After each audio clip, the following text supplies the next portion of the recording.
오늘 주보를 보시면 주보에 있는 글이 창립 기념 예배에 관한 것이 아닌데 이것은 제가 이미 썼는데 이제 오늘 예배 주보에 나오지 못했습니다. 다가오는 몇 주 이후에 이 글이 기고될 예정입니다.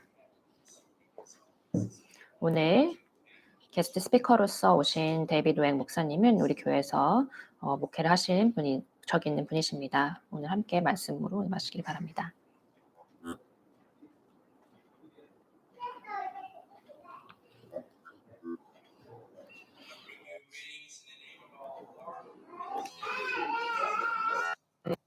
우리 구 예수 그리스도의 이름으로 인사드립니다.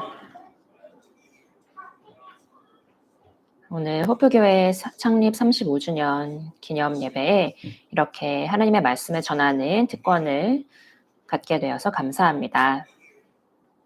호프교회가 하나님의 선하심과 신실하심을 찬양하는 여러분과 오늘 함께 기뻐할 수 있는 오늘은 정말로 복되고 기쁜 날입니다.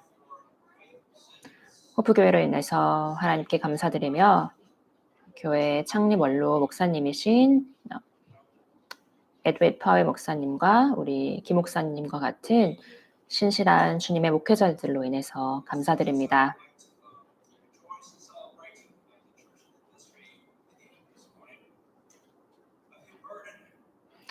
오늘 이렇게 여러분과 이 창립 기념 예배를 함께 축하하는 동시에 저는 오늘 이 아침에 긴급하고 엄숙한 메시지를 여러분과 나누어야 한다는 부담이 있습니다.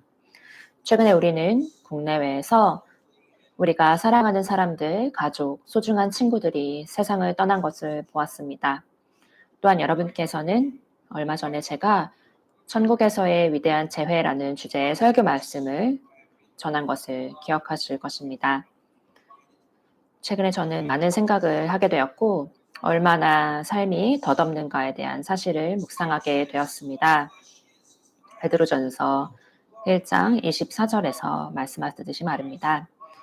그러므로 모든 육체는 풀과 같고 그의 모든 영광은 풀의 꽃과 같으니 풀은 마르고 꽃은 떨어지되. 그러나 동시에 저의 마음은 주님과 함께하기 위해서 세상을 떠난 사람들을 천국에서 다시 보게 될 것이라는 사실을 아는 것으로 위로를 받습니다. 그러나 단지 이것이 저의 생각을 사로잡은 유일한 것은 아닙니다. 오늘날 이 세상에 일어나는 일들을 보면서 저는 예수님의 재림이 가까울지도 모른다는 생각을 상기하게 됩니다.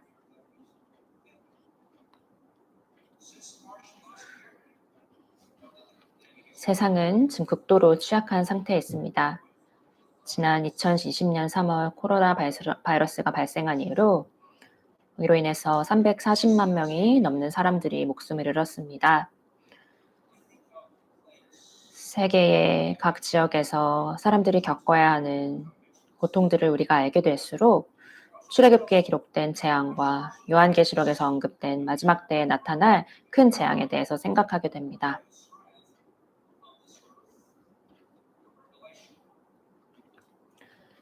코로나 바이러스가 결국에는 통제될 것이라는 희망이 있지만 하나님의 심판의 일부로 발생하게 될 재앙들은 이것의 목적을 달성하기 전까지는 절대로 멈추지 않을 것입니다. 물론 하나님이 이 세상의 마지막 심판의 날에는 단순히 이런 재앙들뿐 아니라 더욱 끔찍한 일들이 발생하게 될 것입니다.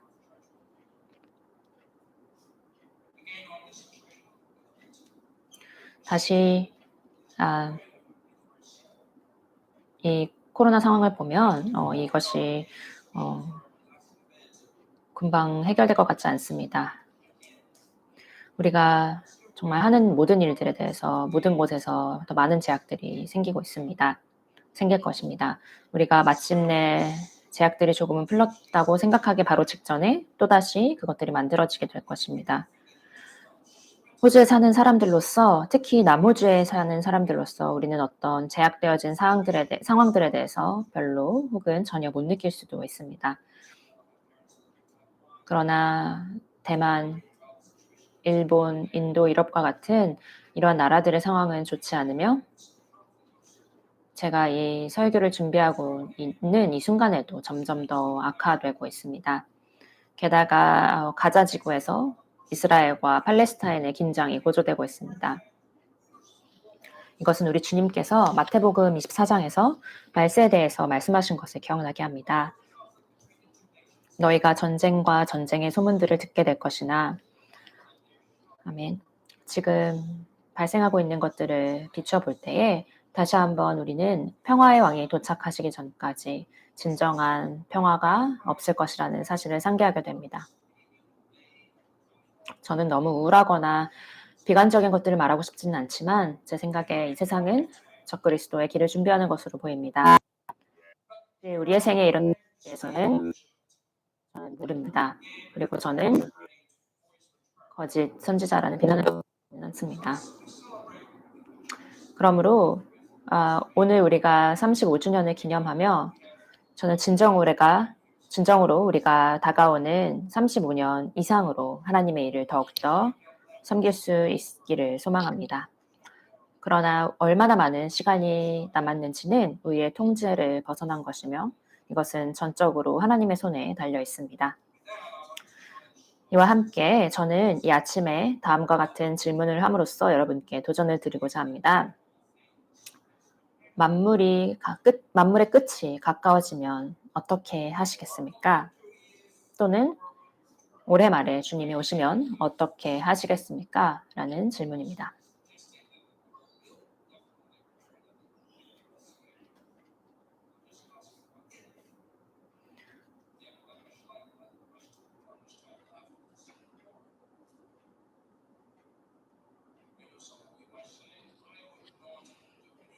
여러분의 일부는 저는 어제와 별로 다르지 않을 것입니다. 라고 말할 것입니다. 전 이것이 꽤 좋은 대답이라고 생각합니다. 저는 여러분이 조금 더 다르게 생각해 보기를 바랍니다. 여러분이 주님을 위해서 충분히 하지 않았다고 생각하신다면 여러분이 무엇을 다르게 했을지 생각해 보시기를 바랍니다. 저는 우리 모두가 모두 이런 생각을 할 것이라고 생각합니다. 이전에 미국인들은 그들이 일주일 안에 세상의 종말에 오는 것을 안다면 어떻게 할 것인지에 대한 질문을 받았습니다. 슬프게도 가장 많은 응답 중에 두 가지는 그들은 세상의 종말이 온다는 것을 안다면 첫 번째로 술을 마시고 취하거나 라스베가스 카지노에서 가능한 많은 시간들을 보낼 것이다 라는 것이었습니다. 만약 호주에서 이러한 설문조사를 한다면 우리도 비슷한 대답을 얻을 것 같습니다. 우리 모두는 이런 것들이 하나님의 백성인 우리들이 해야 하는 반응이 아니라는 것을 압니다. 그러나 만약에 이 세상에 또는 우리의 삶에 끝이 온다면 우리는 무엇을 해야 하겠습니까? 베드로는 이 구절에서 우리가 해야 할 일들에 대해서 말합니다. 첫 번째로 베드로는 기도로서 하나님과의 관계에 집중하라고 합니다. 7절은 이렇게 말씀합니다. 만물의 마지막이 가까이 왔으니 그러므로 너희는 정신을 차리고 근신하여 기도하라. 아멘. 베드로는 마지막이 가까이 온다면 술 취하지 말라고 말합니다.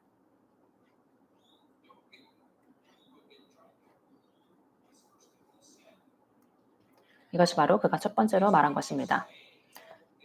그러나 그는 단지 술 취하지 말라고만 말하는 것이 아니라 영적으로 정신을 차리라고 합니다. 그리고 그는 특정한 이유를 가지고서 정신을 차리라고 말하고 있습니다. 그것은 깨어서 기도하라 혹은 기도할 목적으로라고 합니다. 그는 시간이 짧다면 또는 여러분의 날들이 유한하다면 아마도 우리 모두에게 이것은 해당될 것입니다. 만약에 그렇다면 여러분은 기도해야 한다고 말합니다.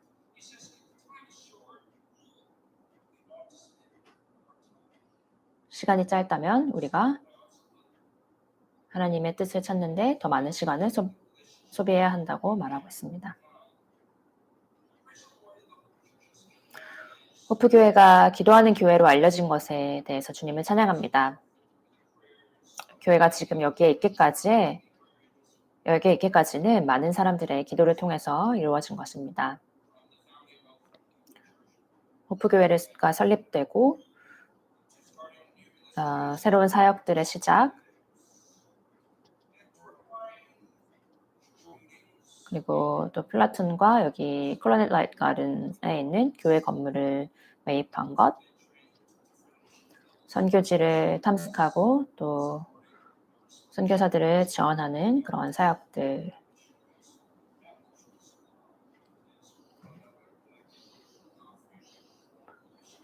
또 오늘 또한 이렇게 선교사님을 위해서 헌금을 사용할 예정입니다. 이러한 모든 것들은 기도를 요구하는 중요한 결정들입니다. 그러나 형제님들, 우리가 절대로 잊어서는 안 될 것 중에 하나가 있습니다. 바로 하나님과 교제하기 위해서 기도를 해야 한다는 것입니다. 그리고 바로 이것이 베드로가 우리에게 집중하라고 말하는 첫 번째 것입니다. 세상의 마지막이 가깝다면 여러분은 가장 중요한 일을 해야 합니다. 바로 기도를 통한 하나님과의 관계를 맺어야 합니다. 하나님은 원래 우리를 그분과의 인격적인 관계를 추구하도록 만드셨습니다. 그러나 죄로 인해서 그 관계가 깨졌습니다. 그러나 우리의 죄를 위해서 예수님께서 오셔서 십자가에 달려 돌아가셨습니다. 그래서 우리가 우리의 죄를 회개하면, 그리고 예수님을 믿으면 우리가 하나님과의 관계를 다시 회복할 수 있습니다. 그리고 이 관계는 기도를 통해서 세워갈 수 있습니다. 이것이 바로 기도에 관한 전부입니다. 기도는 바로 하나님과 우리의 관계에 대한 표현입니다. 이것이 우리가 하나님께 말하는 방법입니다. 우리 하나님의 자녀로서 우리는 이러한 놀라운 특권을 가지고 있습니다. 우리는 기도로서 하나님께 나아갈 능력이 있습니다. 우리는 이것을 사용해야 합니다. 그리고 기도해야 합니다.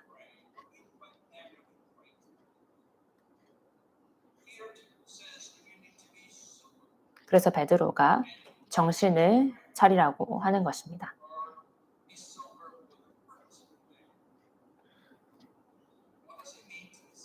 다시 말해서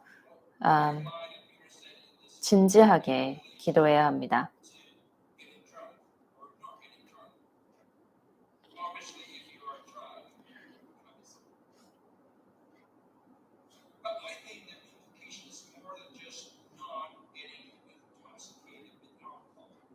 여기서 말하는 정신을 차리라고 하는 것은 단지 술에 취하지 말라는 것이 아닙니다.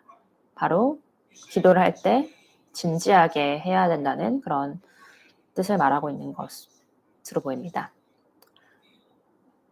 그래서 우리가 기도에 대해서 진지해야 한다는 것은 무엇을 의미합니까?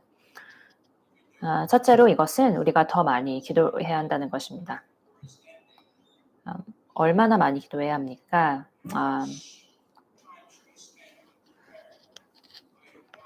저는 이것을 숫자로 나타내야 될지는 잘 모르겠습니다. 그러나 우리는 기도하는데 더욱 많은 시간을 할애해야 합니다. 하나님과의 기도의 시간은 우리의 삶에서 가장 중요한 시간이 되어야 합니다. 우리는 더욱 기도해야 합니다.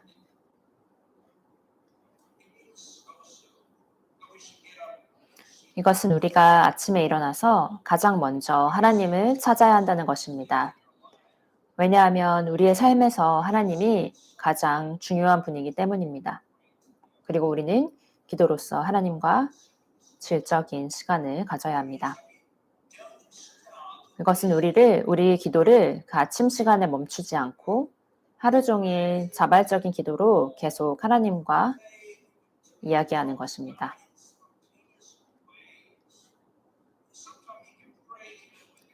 여러분은 아, 눈을 감지 않고도 기도할 수 있습니다. 여러분이 회사로 운전을 할 때, 학교를 갈 때, 이런 상황 가운데서도 기도할 수 있습니다.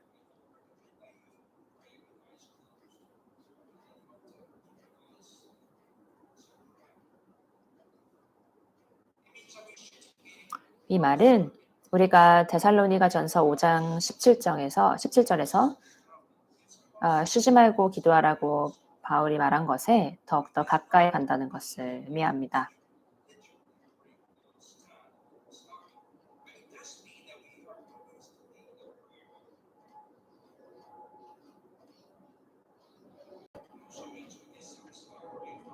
이것은 우리가 우리의 사랑하는 사람들을 위해서 특히 그들이 구원받지 않았다면 그들의 구원을 위해서 더욱 진지하게 기도한다는 뜻입니다.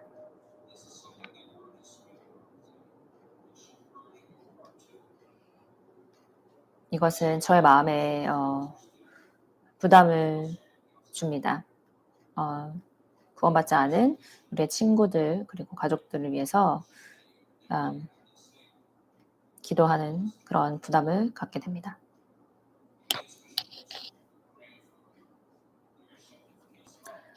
우리가 사랑하는 사람들이 이미 구원받았다면 그들의 성화와 그들의 주님과의 동행을 위해서 또 기도해야 된다는 뜻입니다.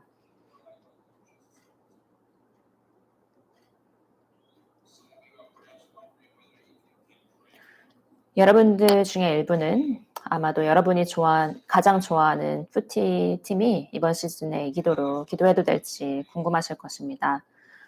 저는 푸티에 혹은 다른 어떤 취미를 갖고 계시든지 그것에는 잘못된 것이 없다고 생각합니다. 그러나 하나님께서는 이 모든 것에 대해서 정신을 차리라고 하십니다.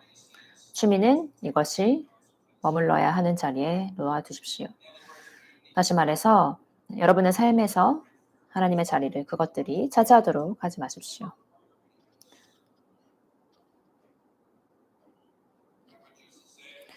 우리 주님께서 무엇을 위해서 가장 먼저 기도하라고 하십니까?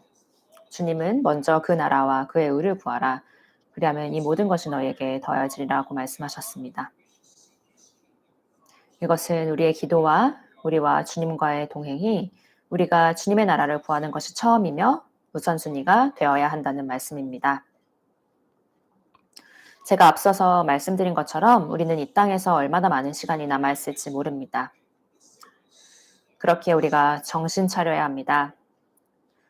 우리가 구원받아야 하는 사랑하는 사람들을 위해서 기도하는 것에 대해 진지하게 생각해 보아야 합니다.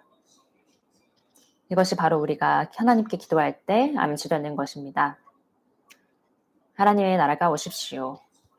우리는 더욱더 기도해서 하나님의 나라로 사람들이 인도받도록 해야 됩니다.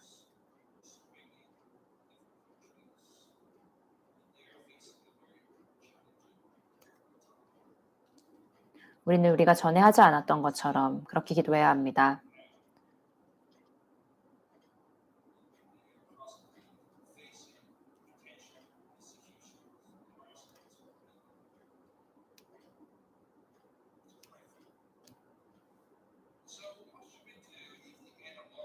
하나님을 알아야 하는 하나님을 알아야 하는 우리가 사랑하는 사람들을 위해서 그리고 하나님의 관계를 우리가 세워가도록 기도해야 합니다. 그래서 종말이 가까이 온다면 우리는 무엇을 해야 합니까? 첫째로 베드로는 우리가 하나님의 관계에 초점을 맞추고 이전에 하지 않았던 것처럼 기도하는 법을 배워야 한다고 합니다. 그리고 그 다음은 바로 다른 사람들을 사랑하는 것에 집중하는 것입니다. 베드로전서 4장 8절에는 무엇보다도 뜨겁게 서로 사랑할지니 사랑은 허다한 죄를 덮느니라고 말합니다. 여러분이 십자가를 집어들면 여러분은 십자가에 수직기둥과 수평기둥이 있는 것을 깨달을 것입니다. 그리고 여러분은 아마도 이 말을 여러 번 들어보셨을 것입니다. 수직기둥은 우리와 하나님과의 관계의 중요성을 나타내며 십자가의 수평기둥은 우리와 다른 사람들과의 관계의 중요성을 나타내는 것입니다. 그래서 하나님이 사람들과 맺었던 완전한 관계의 회복을 위해서만 우리를 구원하신 것뿐만이 아니라 우리가 다른 사람들과의 관계를 구축하고 다시 세워나가는 데에 초점을 맞추시기를 원하십니다. 여기서 이것이 베드로가 이야기하는 것입니다. 마지막이 가까이 왔으니 기도로 하나님과의 관계만 노력하는 것이 아니라 다른 사람들과의 관계도 돌아보라고 하는 것입니다.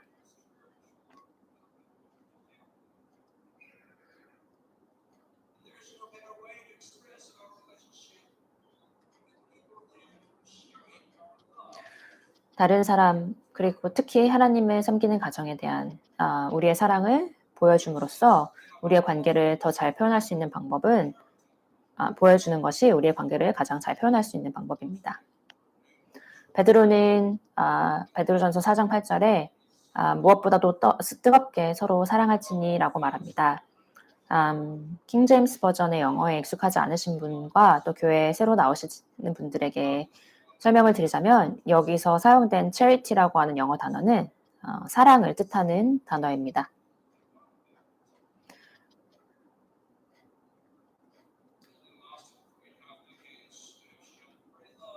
호프교회 성도님들을 묘사하는데 만약 한 단어를 사용하라고 한다면 그것은 사랑이라는 단어입니다.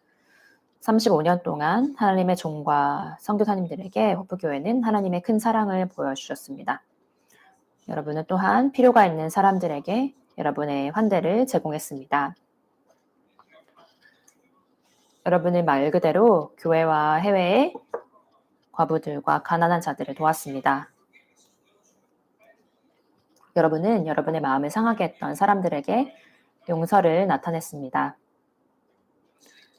여러분은 가르침 안에서 연합함과 동시에 다른 사람들의 작은 차이들에 대해서는 눈 감아 주었습니다.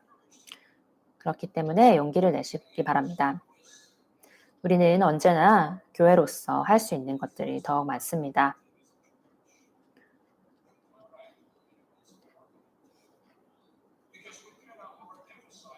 뜨겁게 서로 사랑할지니라는 이 말씀의 뜻을 보여주는 것이 매우 중요합니다. 이것은 아무리 강조드려도 지나치지 않습니다.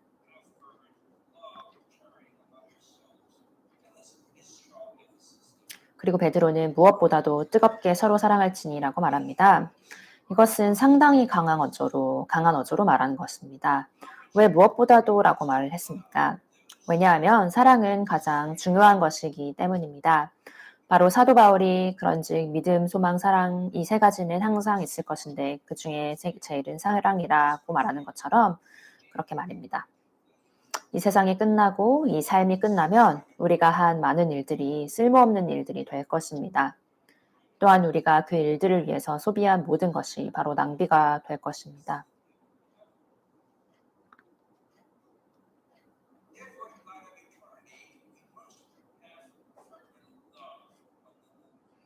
그러나 사랑은 그렇지 않습니다.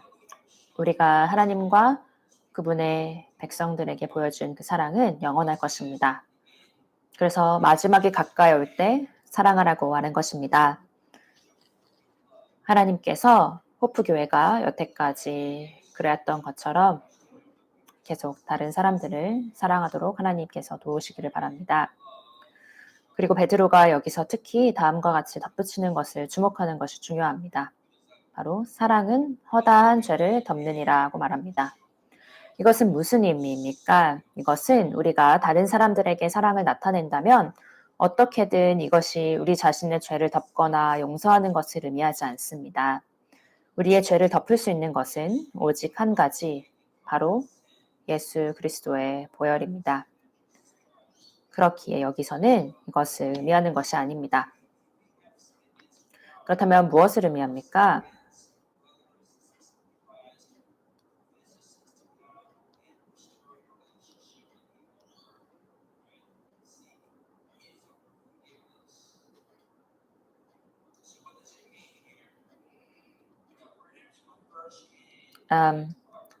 잠언 10장 12절에서는 여기서의 의미를 우리가 이해할 수 있도록 돕습니다. 미움은 다툼을 일으켜도 사랑은 모든 허물을 가리느니라. 아멘. 이것은 베드로가 한 말과 거의 같습니다. 사랑은 허다한 죄를 덮나니 이것은 그리고 베드로가 의미한 것이 무엇인지 우리에게 알려줍니다.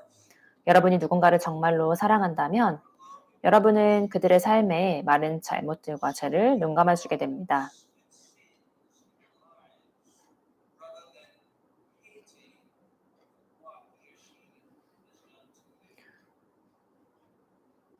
그 사람들을 잘못으로 인해서 증오하기보다는 말입니다.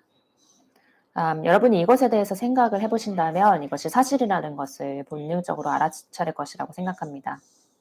때때로 우리는 사람들이 우리에게 불리한 행동을 하는 것에 대해서 판단할 수가 있습니다.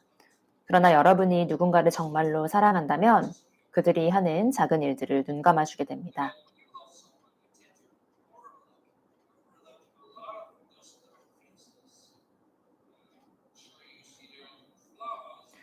확실히 여러분들은 그들의 결점과 실수 등을 보게 됩니다. 그러나 여러분은 많은 선처를 베풀게 됩니다. 왜냐하면 그들을 사랑하기 때문입니다. 여러분의 사랑은 허다한 그들의 죄를 덮게 됩니다.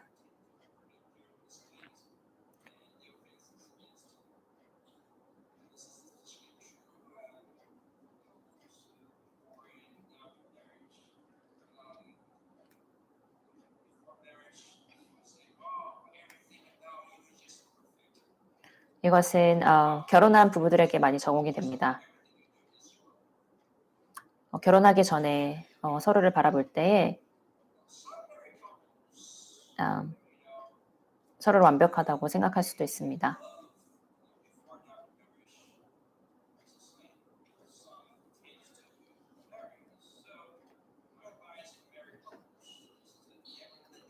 그리고 그런 결혼 이후에도 그렇게 서로를 사랑하고 계속 함께하는 부부가 있는 반면에 그렇지 않은 커플들도 계십니다. 이렇게 결혼한 부부가 계시다면 여러분이 배우자의 사랑이 식지 않도록 그렇게 하십시오. 사랑은 여러분의 결혼 생활을 강하고 건강하게 할 것입니다. 왜냐하면 여러분이 사랑할 때 여러분은 배우자의 실수를 많이 보지 않기 때문입니다.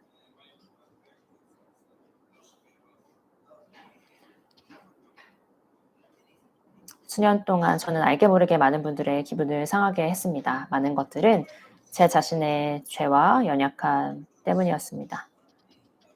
어, 그러나 많은 분들이 저의 그런 것들을 눈감아 주셨습니다. 그것에 대해서 감사합니다. 여러분께서는 여기 성경의 원리, 사랑은 허다한 죄를 덮나니를 저에게 실천하셨습니다. 그것으로 인해서 다시 한번 감사드립니다. 그러나 꼭 주목하십시오. 허다한 죄를 덮는 것은 우리는 우리의 형제가 죄를 지었을 때 하나님과의 관계를 회복하도록 돕지 않는다는 것이 아닙니다. 저는 이곳에서는 우리에 대한 개인적인 차원에서의 잘못을 가리킨다고 믿습니다. 그래서 사람들은 여러분에 대해서 죄를 지을 것입니다. 그리고 사람들은 여러분을 짜증나게 할 것입니다. 그러나 그들에게 실망하거나 좌절하지 마십시오. 그들에 대해서 나쁘게 말하지 마십시오. 우리의 적인 사탄은 우리를 분열시키고자 합니다. 그렇게 되도록 하지 마십시오. 우리 교회 안에서 사랑이 허다한 죄를 덮도록 하십시오. 사랑하고 용서하고 넘어가십시오.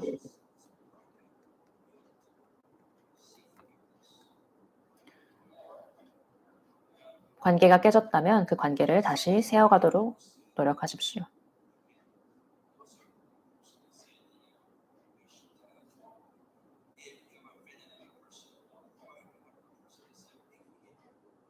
용서를 여러분이 기분을 상하게 하고 마음을 상하게 했던 그런 사람들이 있다면 가서 용서를 구하십시오. 그리고 관계를 다시 세워가십시오.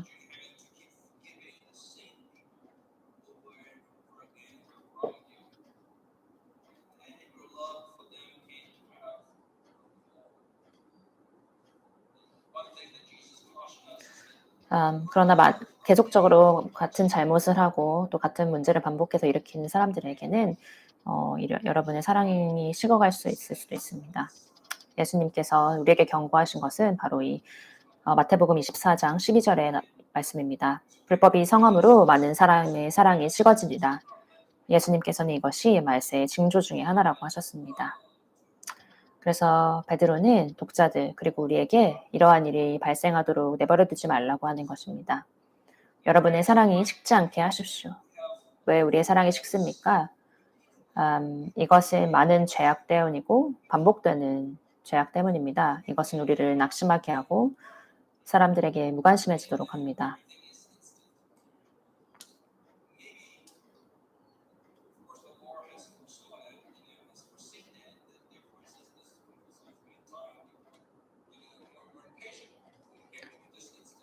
사람들은 점점 더 즉각적인 것들을 원합니다. 그리고 인내력이 점점 없어집니다. 그렇기 때문에 사람들은 빨리 용서를 바라기를 원하고 사람들이 빨리 변화되기를 원합니다. 하지만 이것이 이렇게 되는 것은 아닙니다.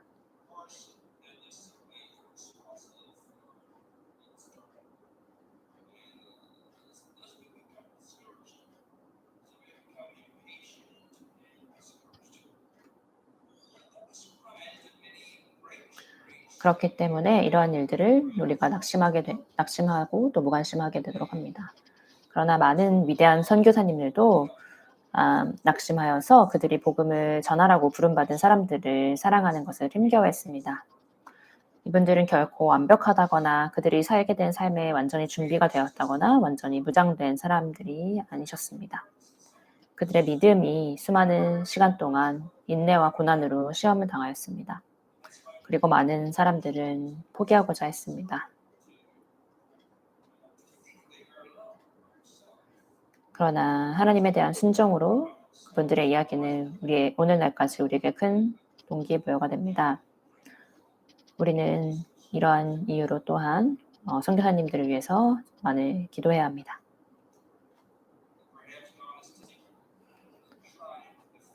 아마도 하나님께서 지금 여러분을 시험의 자리에 두고 계실지도 모르겠습니다. 그러나 낙심하지 말고 인내하시기를 바랍니다. 계속해서 분발하고 사랑하라는 우리의 소명에 순종하십시오.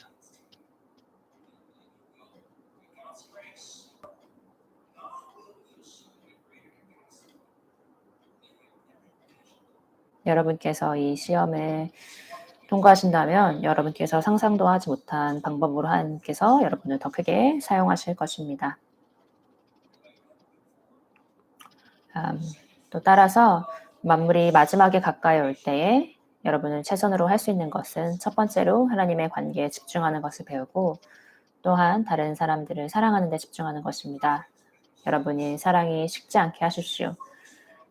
이 세상이 끝날 때에 혹은 우리의 삶이 끝날 때 우리는 우리 삶을 돌아보며 많은 것들을 후회할 것입니다.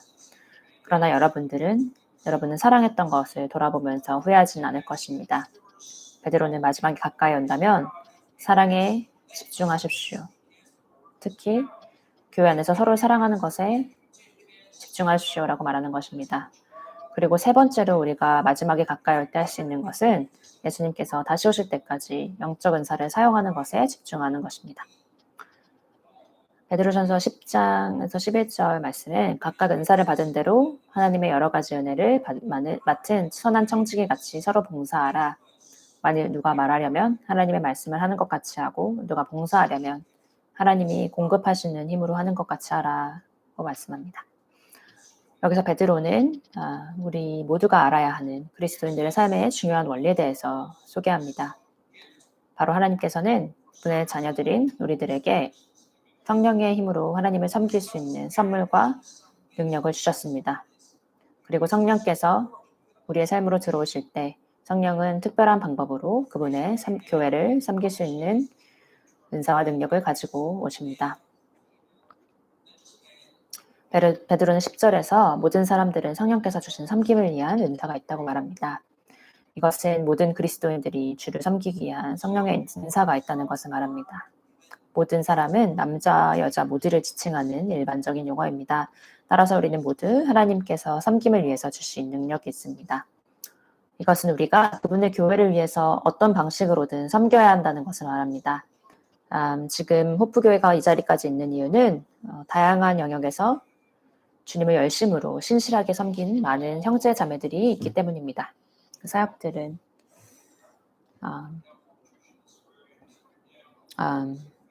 이런 다음과 같은 것들이 있습니다.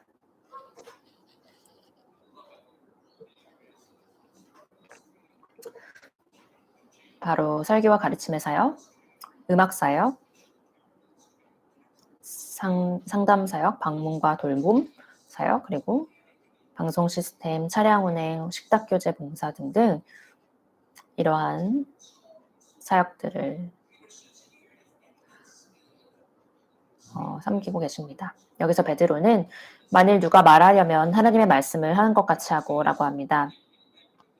이것은 설교나 가르침의 사역입니다. 하나님께서는 어떤 사람들에게는 그러한 사역을 하도록 은사를 주셨습니다.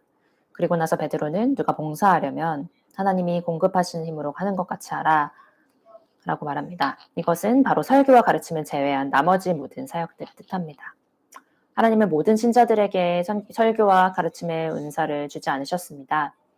그러나 모든 사람들은 어떤 방법으로든 섬기게 하는 은사를 주셨습니다.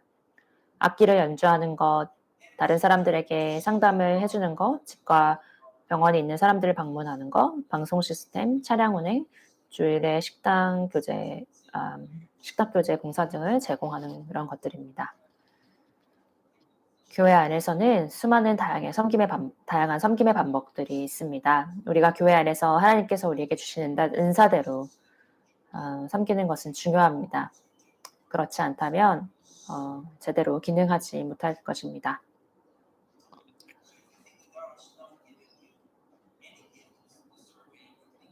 여러분께서 만일 하나님께서 그분을 섬기도록 어떠한 은사도 주시지 않았다고 생각한다면 다시 한번 생각해 보시기 바랍니다. 베드로는 10절에 말씀합니다. 각각 은사를 받은 대로 하나님의 여러 가지 은혜를 맡은 선한 청지기 같이 서로 봉사하라. 아멘.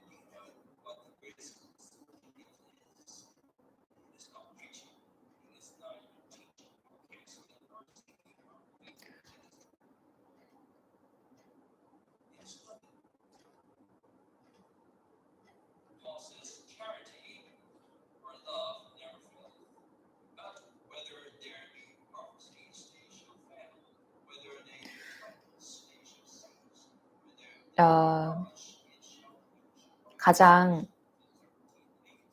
큰 은사는 가르침도 아니고 설교도 아니고 바로 사랑입니다.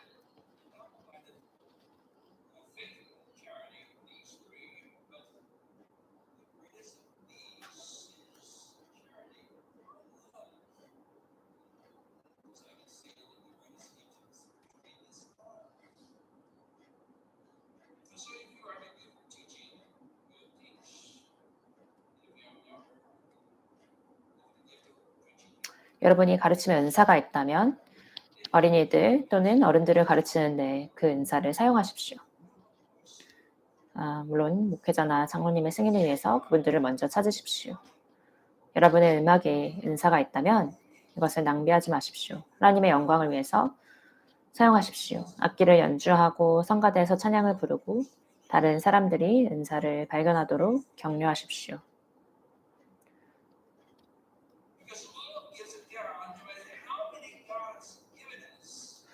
그러므로 베드로가 여기서 이렇게 말하고 있는 것입니다. 하나님은 우리에게 각각 은사와 능력을 주셨습니다. 사용하십시오. 그러나 여기서 말하는 이런 모든 사역도 사랑이 없으면 다 헛된 것입니다.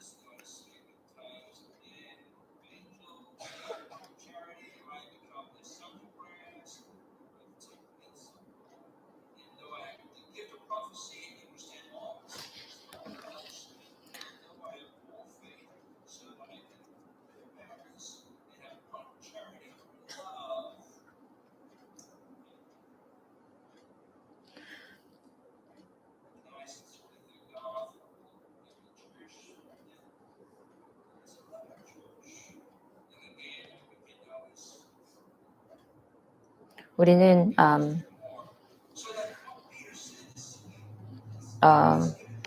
고린도전서 13장에 보면 사람의 방언과 천사의 말을 할지라도 사랑이 없으면 소리나는 구리와 울리는 꽹과리가 되고 예언하는 능력이 있어 모든 비밀과 모든 지식을 알고 산을 옮길 만한 믿음이 있을지라도 사랑이 없으면 내가 아무것도 아니오 라고 이렇게 말합니다. 그렇기에 설교와 가르침, 봉사, 방문, 어떤 은사든지 하나님께서 여러분께 어떤 것들을 가능하시게 하셨던지 바로 사랑으로 그것을 행하십시오. 예수님께서 다시 오실 때까지 그것을 사용하시고 사용하십시오. 또는 여러분이 주님의 부르심을 받을 때까지 그렇게 하십시오. 엘리자베스 레이튼 양은 세계 2차 대전 때에 윈스턴 처칠 영국 수상의 개인 비서로 일하도록 발령을 받았습니다. 그녀는 너무나 까다롭고 함께 일하기가 어려웠던 처칠 수상과의 경험을 책으로 썼습니다. 수상을 보필하는 일이 힘들었지만 그녀는 일을 훌륭하게 했고 끝까지 열심히 일했습니다. 그녀는 어느 날 밤에 이렇게 썼습니다. 전쟁이 거의 끝날 것이라는 것이 분명해졌을 때 지시를 받아 쓰려고 서재에 들어갔는데 수상님이 저를 보시고 이렇게 말했습니다. 레이튼 양, 전쟁이 끝났습니다. 당신은 맡은 바 임무에 충실했습니다.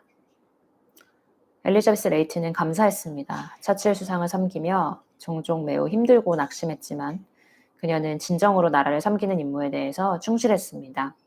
그리고 그녀가 받은 보상 중 하나로 지금까지 살아온 가장 위대한 사람 중에 한 명으로 꼽히는 사람으로부터 당신은 당신의 맡은 바 역할을 잘했다는 칭찬을 받는 것이었습니다.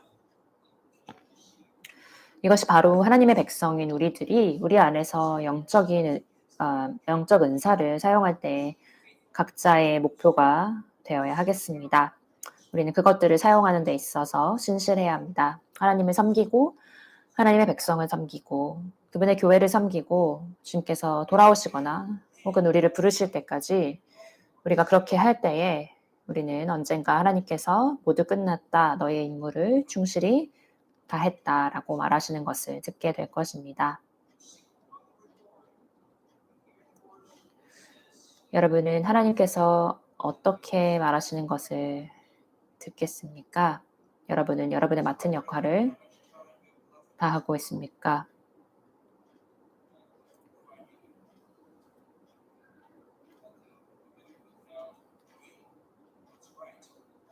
얼마나 많은 시간들이 우리에게 남아있는지 모르겠지만 우리는 남은 시간 동안 우리의 소명을 찾아서 맡은 역할을 다 해야겠습니다.